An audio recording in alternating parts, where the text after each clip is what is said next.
రంగారెడ్డి జిల్లా షాద్నగర్ పట్టణంలో ప్రజాపాలన విజయోత్సవాలు టూకేరన్ ర్యాలీని ఎమ్మెల్యే వేర్లపల్లి శంకర్ ప్రారంభించారు. పట్టణంలోని స్టేడియం నుంచి మున్సిపల్ కార్యాలయం వరకు ఈ రన్ కొనసాగింది.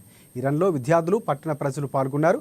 ఎమ్మెల్యే క్యాంపు కార్యాలయంలో శ్రీకాంతాచారి 15వ వర్ధంతి సందర్భంగా శ్రీకాంతాచారి చిత్రపటానికి పూలమాల వేసి ఘనంగా నివాళులర్పించారు. తెలంగాణలో కాంగ్రెస్ ప్రభుత్వం ఏర్పడిన తర్వాత అన్ని వర్గాల ప్రజలు సంతోషంగా ఉన్నారని ఎమ్మెల్యే అన్నారు. రైతులకు రుణమాఫీతో పాటుగా సన్న రకానికి 500 రూపాయలు బోనస్ ఇస్తున్నామని చెప్పారు. ఇక షాద్నగర్ పట్టణాన్ని అభివృద్ధిలో ముందు ఉంచుతామన్నారు. ఇలా నిరంతరం పోరాటం చేసి ఈ యొక్క రాష్ట్రంలో ఎన్నో సంక్షేమాలు, ఎన్నో అభివృద్ధి కార్యక్రమాలు సాధించిన కాంగ్రెస్ పార్టీ రాష్ట్ర ముఖ్యమంత్రి పాలమూరు ముద్దుబిడ్డ ఇవాళ విజయోత్సవాల సందర్భంగా షాద్నా నియోజకవర్గంలో కూడా మీరందరూ చూస్తూ ఉన్నారు. ఒక దిక్కు బస్సు ప్రయాణం ఉచితంగా, ఒక దిక్కు సిలిండర్ ఉచితంగా, ఒక దిక్కు గృహజ్యోతి 200 యూనిట్ల వరకు, 4వది ఆరోగ్యశ్రీ పథకం. ఇవాళ చూస్తూ ఉన్నారు సీఎం రిలీఫ్ ఫండ్లు, కళ్యాణ లక్ష్మి, ఇవన్నీ కూడా రైతు రుణమాఫీ.